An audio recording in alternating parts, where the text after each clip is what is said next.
donation to It's Okay Not to Be Okay. I don't need too much of your time, so if you could just listen up, we can get through things a whole lot quicker. Also, if you could just turn your phone on silent. It'll be really awkward if it goes off and I'll have to answer it. So everyone just take 30 seconds to do that and then we'll get started.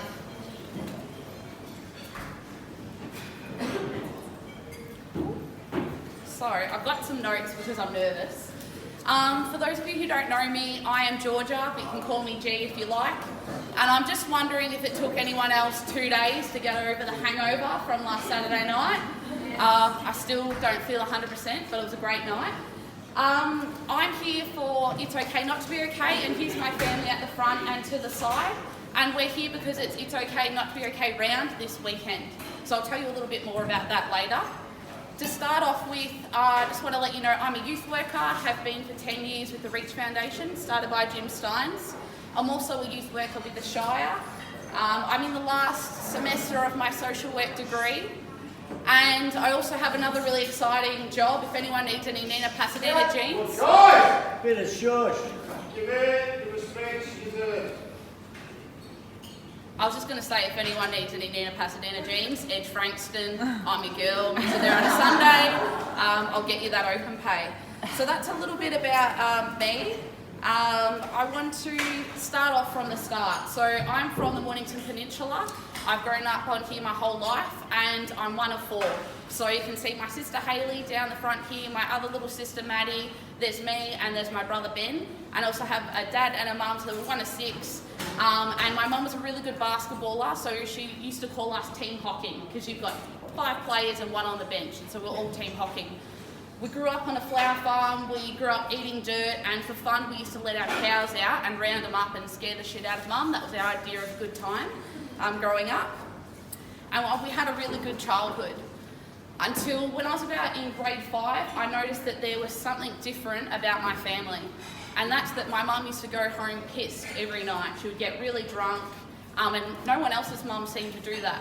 She would also change as a person. She was a really stunning, charismatic, smart, just, all these beautiful qualities. And when she would drink alcohol, she would just turn into a completely different person.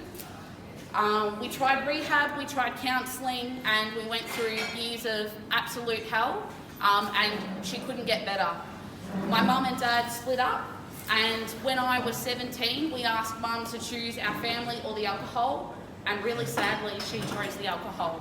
So when I was 17 years old, me and my family went to go live with my dad, and Maddie was 12 years old at the time, and my brother was 14. Now my dad, I don't know if you've seen him around the club, his nickname's Foss, the myth, the man, the legend. You see him at Impact, he's there tonight. He's as blunt as they come, as hardworking as they come, and just a typical tradie. He was out of his depth. He didn't even know how to cook or do the washing or anything, but he tried his best and we got through it. For the next few years though, things got really shit for my mum. She lost her licence for drink driving. She broke her hip and needed a walker to walk. Her teeth started to rot. She was in share houses. We had to go through the courts to get her out of our family home. And eventually she was no longer able to make decisions for herself and Hayley had to become her legal power of attorney. I actually stopped talking to my mum as well for a couple of years, but Hayley and Ben and Maddie continued to go and see her. Until one day I got a phone call from Hayley telling me that I needed to get to mum's house, and when I got there I found out that mum was dying of liver failure and that she had a resting heartbeat of someone that was dying. She needed to go to palliative care, but my mum, being the stubborn person that she was, said, I want to die at home. And I don't know if anyone's nursed someone through palliative care, but she couldn't go to the toilet by herself. We had to change her nappies, we had to give her her medication, we had to try and make her comfortable. And this went on for 4 days. We slept on the floor because we were so scared if we went up the street that she would die. One of the nurses told us that when you're dying, it's really nice to hear one of your favourite songs. It's really soothing at the end. And my mum loved Daryl Braithwaite and John Farnham, so the song she wanted played was a version of Salisbury Hill by Daryl Braithwaite. After 4 days of looking after her, Dad and my sister Hayley had to go to the chemist to get her some medication to make her comfortable, and sadly my mum passed away in front of my eyes when it was just my brother and my little sister Maddie, and the nurse felt so guilty for getting my dad and Hayley to go get her medication. After this happened, none of us got counselling, though. Life went on. My brother met a partner. They fell madly in love and had an unplanned baby called Annabella, who is the light of our lives. And someone else really special came into our world. Where are you, Lara? Lara is my stepmum here. Dad met Lars, and that's her daughter Carly, and we call Lars Saint Lars because she's an absolute saint. How she puts up with me and my family, I've got no idea. She's the kindest person you will ever meet. And she's volunteered her time tonight to help sell socks because that's just the kind of person that she is. So Annabella was born and we just could not be more over the moon, and while it was really sad to lose my mum, it was kind of like we had a new person coming into our world, and so there was this special thing that was happening. In 2016, my brother and his partner split up and he came home to live with us. And things were good. We were watching X Factor, we were mucking around, wrestling, fighting. It was just like old times. And then on May 15th in 2016, I was laying at my partner Grant's house, really hungover after a function here on the Saturday night, and I got a phone call from my sister Hayley.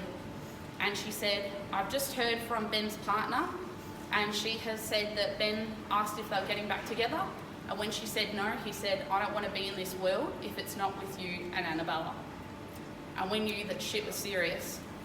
So we tried to call his phone, he wouldn't answer, and so we decided to track his phone from a Find My Phone app. And we found that he was about 200 metres from the house that I was describing to you, where we all grew up. We all drove there furiously, probably breaking a lot of speed rules and road rules and shit, but we didn't care. But when we got there, Ben was dead. We probably missed him by about 15 minutes. We beat the paramedics there. That day, our world ended. I don't know if I'll ever truly be happy or know how to love on the level that I did after I lost my brother, and after we lost our brother. And it affects everyone. Grant can still hear the screams of when we all came to that scene that night, and it's really hard to drive in the dark. It's hard to see blue Commodores. And whenever I get a phone call from a family member after losing two people, I always think, who's next? Ben was 22 years old. He'd never had a mental health problem. He had enough for a house deposit. He was nearly finishing an apprenticeship in plumbing. He had close mates. He was open with his emotions. He left no note, and our life just with so many regrets and wondering with a lot of what ifs. And that's why we started It's Okay Not to Be Okay, because we don't want one family to go through what we've been through. If it can happen to Ben, who had never even had a mental health problem, it can happen to anyone. And that's why I'll stand up here and tell people to shut up and have uncomfortable situations, because I don't want to go to any more funerals.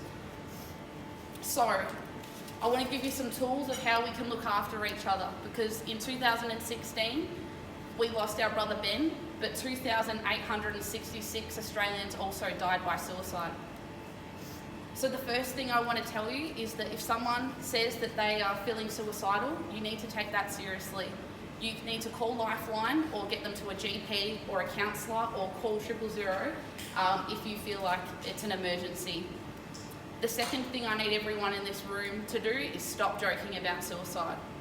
When I'm on social media and in the community, too often I hear shit like, oh, I didn't get picked for the ones, may as well go home and kill myself.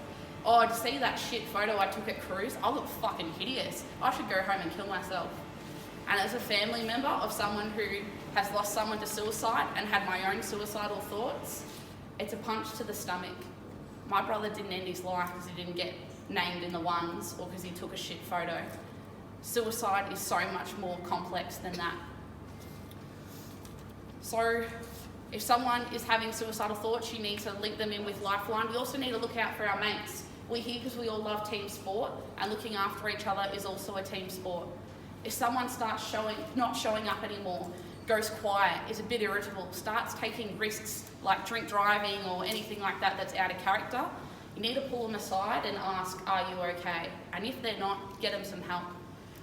If you're under 25 here on the Peninsula, you can get up to 10 free counselling sessions at Headspace. All you need is a mental health care plan, and you can even get that mental health care plan from Frankston Headspace. For everyone else, there's something called Psychology for Change in Frankston and Dandenong. All you need is a mental health care plan and you don't pay any other fees. Other places you have to pay the difference, not here. There's also Lifeline, which you can call on 13, 11, 14. So there are so many resources that we have here. Lastly, look after your mates, but look after your own mental health. Exercise is so important. Eating well, taking time for you, belonging to something. We are all so lucky that we get to spend 3 nights a week and call this place home. Some people don't have that, so it's important to have somewhere that you belong. And if you don't feel right, see a counsellor. If the first one's shit, see another one. There are shit tradies, coaches, hairdressers, makeup artists, there are shit counsellors. Or sometimes people you just don't mesh with. Meet another one. If you need help finding a good one, come to me. Lastly, I just want to say a big thank you for everyone's time, and I just want everyone to know when you're running out and wearing these socks to honour the message. It's really easy to get up here and talk and say, yeah, I am going to be there for someone, or I'm going to see if someone's okay, but it's another thing to do it. Let's show the same courage that we show on the field off. Thank you.